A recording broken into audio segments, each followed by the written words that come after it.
জামায়াতে ইসলামের আমির ডক্টর শফিকুর রহমান বলেছেন, ২১ শিক্ষা দিয়েছে যেখানে অন্যায় সেখানেই প্রতিরোধ গড়ে তুলতে হবে।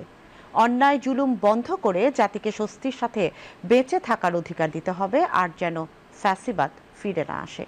আজ রাজধানীর জাতীয় প্রেস ক্লাবে জামায়াতে ইসলামী ঢাকা মহানগর দক্ষিণ আয়োজিত মহান শহীদ দিবস ও আন্তর্জাতিক মাতৃভাষা দিবস উপলক্ষে আয়োজিত আলোচনা সভায় তিনি কথা বলেন।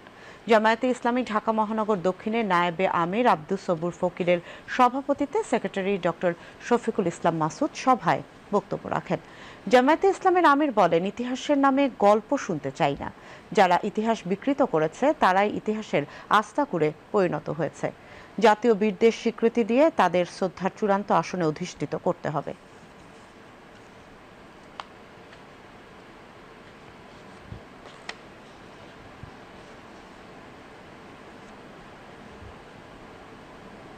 একটি সরকার 15.5 বছর এই জাতিকে বড় জ্বালাতন করেছে।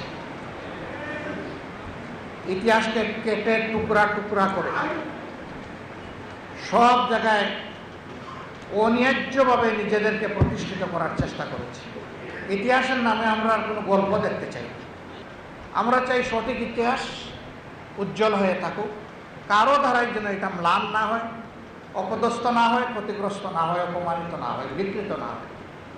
21 আজকে আবার নতুন করে অঙ্গীকার নিচ্ছি, আমরা ইনশাআল্লাহ ন্যায়ের উপর অন্যায়ের বিরুদ্ধে আমাদের এই লড়াই মাথা উঁচু করে আল্লাহর সাহায্য নিয়ে অব্যাহত থাকবে।